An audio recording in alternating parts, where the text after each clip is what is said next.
ইকুয়েডরের Amazon জঙ্গলে এক অদ্ভুত জায়গা আছে যেখানে বেশ কিছু উপজাতি এখনো বসবাস করে। তারা এখন পর্যন্ত বাহিরের জগৎ থেকে আলাদা। এদের প্রিয় খাবার হলো বানর। এরা প্রতিদিন বানর শিকার করে। মানুষ যেভাবে বাজারে গিয়ে বাজার করে আনে ঠিক সেই রকম এরা জঙ্গলে গিয়ে বানর শিকার করে আনে। বানর শিকার করতে যে কৌশল ব্যবহার করে তা দেখলে আপনার মাথা নষ্ট হয়ে যাবে। তাছাড়াও এদের পোশাক বানানো, বীজ তৈরি, 18 বছর বয়সে 3টি বউ এবং 9টি বাচ্চার বাবা হওয়া ছাড়াও এরা বিশেষ পানীয় তৈরি করে যা এদের বাঁচিয়ে রেখেছে। এরা আমাজনের ওয়ারেনি জাতি। এদের ভাষাকে বলে ওয়াও।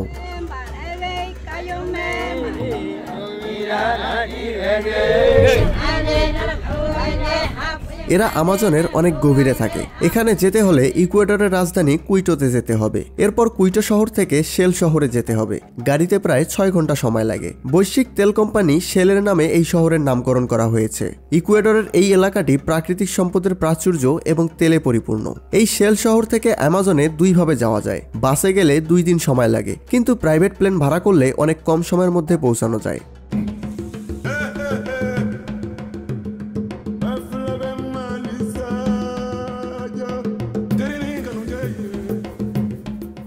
এখানে ছোট প্লেন ল্যান্ড করার জন্য একটি রানওয়ে আছে।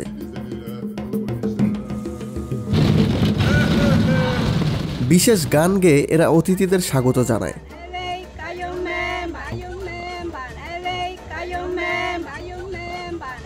1965 সালে প্রথম তারা বাইরের পৃথিবীর মানুষের সাথে যোগাযোগে আসে। তারা বলে, আধুনিক পৃথিবী আমাদের মাঝে অনেক পরিবর্তন এনেছে, আমাদের প্রথা এবং সাংস্কৃতিক বিষয়গুলো আরো উন্নত করেছে।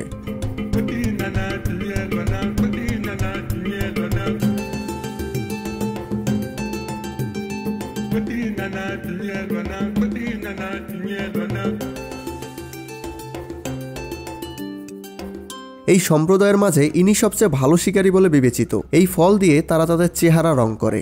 এই উপজাতির প্রিয় খাবার হলো বানর। তারা বানর শিকার করতে ব্লোগান ব্যবহার করে, আর এই ব্লোগানের তীরে বিশেষ এক ধরনের বীজ ব্যবহার করে। এই বীজ তারা নিজেরাই তৈরি করে। তারা ঝড় বৃষ্টির মধ্যেও শিকারের জন্য বীজ সংগ্রহ করতে বের হয়।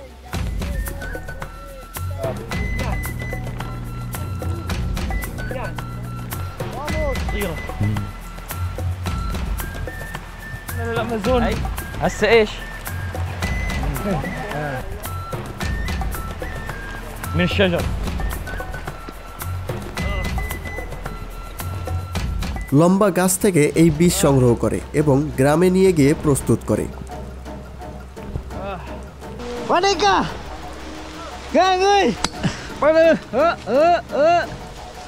This is a poison? Sí, ese es veneno, sacar eso no. They need to take the skin. Sí, date güey.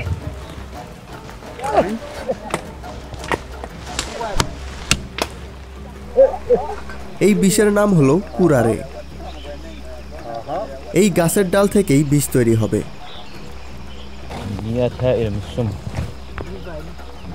এরা সাধারণত প্রতিদিন বানর শিকার করে।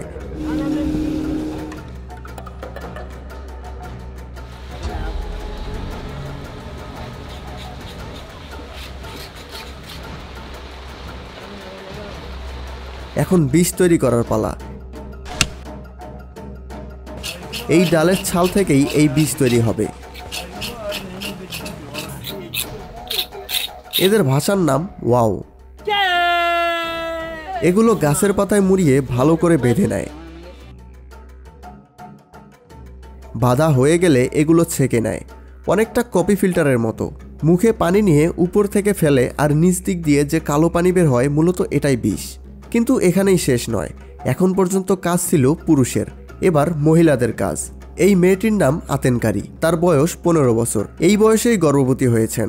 সাধারণত এখানে 14 থেকে 15 বছর বয়সে বিয়ে হওয়াটা খুব স্বাভাবিক একটি বিষয়। মাত্র 15 বছর বয়সেই সে তার প্রথম বাচ্চার জন্য অপেক্ষা করছে। এখন তার 5 মাস চলছে। এরা কখনো কোনো ডাক্তারের কাছে যায় না। এদের কোনো প্রেগনেন্সি কন্ট্রোলও নেই। ইনি এই মেয়ের স্বামী। তার বয়স সবেমাত্র 18। এই বয়সেই তার 3 জন স্ত্রী এবং সর্বমোট 9 জন সন্তান আছে। তারা শিকারের আগের দিন এক প্রকার এনার্জি ড্রিঙ্কস পান করে, আর এই বিশেষ পানীয়কে বলা হয় চিচা। এই পানীয় এরা নিজেরাই তৈরি করে। এর উপাদান সংগ্রহ করার জন্য জঙ্গলে যেতে হয়।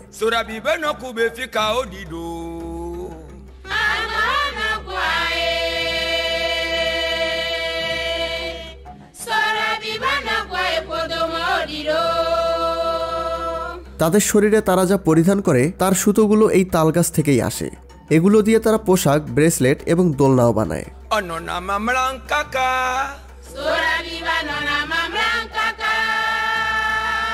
তাদের বিশেষ পানীয়টি তৈরি হবে কাসাবা থেকে। আলুর মতো কাসাবাও মাটির নিচে জন্মানো একটি উদ্ভিদ। এখন কাসাবা সংগ্রহ করার পালা।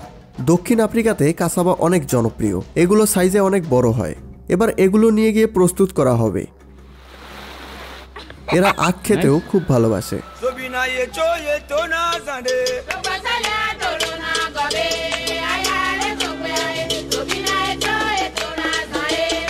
এই গ্রামের বাচ্চারা বানর খুব পছন্দ করে, কিন্তু বড়রা এটা খায়। এখানে মেহমান আসলে তাদের গায়ে এই রং দিয়ে এঁকে দেয়। নদী, জাগুয়ার এবং অ্যানাকন্ডা এইসব চিত্রের মাধ্যমে চিত্রায়িত হয়েছে। এটা অ্যানাকন্ডার চিত্র। বিষ প্রায় প্রস্তুত হয়ে গিয়েছে। তারা শুধু এখন জাল দিবে। এখন বিষের পানিগুলো জাল দিয়ে গাঢ় করে নেওয়া হবে। তারপর তীরগুলো বিষে ডুবিয়ে শুকাতে দেয়।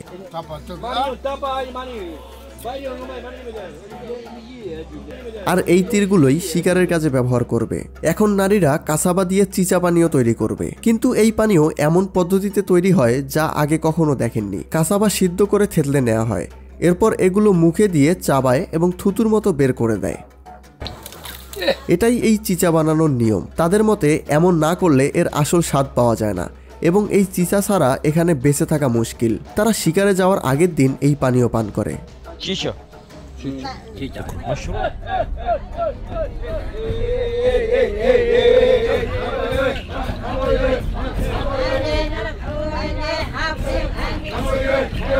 তারা এখন শিকারে যাওয়ার জন্য প্রস্তুত। তারা নৌকায় করে বানর খুঁজে বেড়ায়।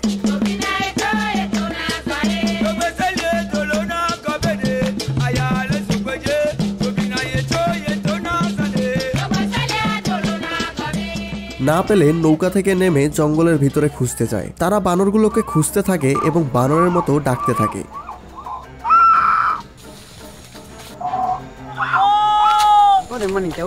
এভাবে তারা শব্দ তৈরি করে বানরকে আকর্ষণ করে।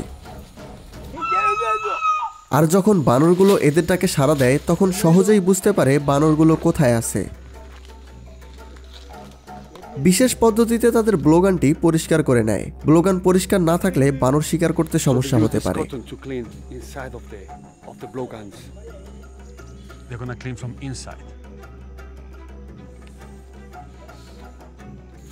শব্দ করে তারা বানরকে ডাকে এবং শিকারের জন্য খোঁজে।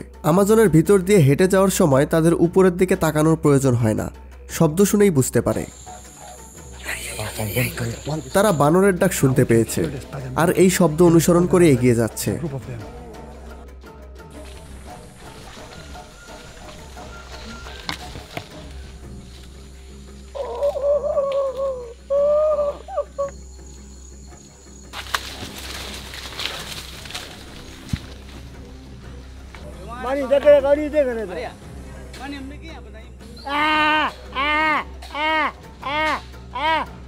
এবার ব্লোগান দিয়ে শিকার করবে।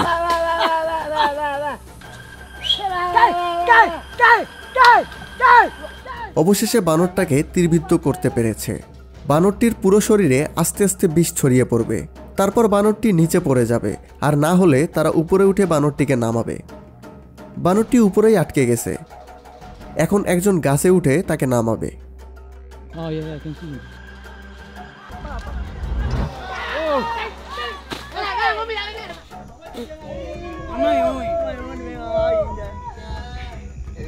অবশেষে বানরটি শিকার করা হলো। তারা বলে, আমরা যখন শিকার করতে যাই তখন কিছু না কিছু নিয়ে ফিরতে হয়। এটা হলো এখানকার পুরুষের কাজ। এভাবেই আমরা বেঁচে থাকি।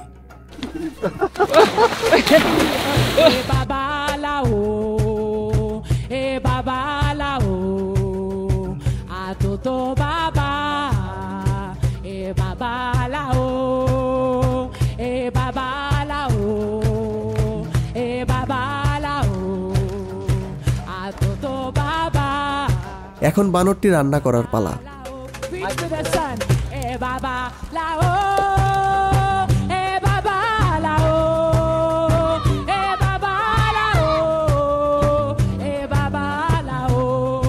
তাদের মতে এটার স্বাদ মুরগির মাংসের মতো, আর এটা তাদের প্রিয় খাবার। এরা সবাই এটা পছন্দ করে।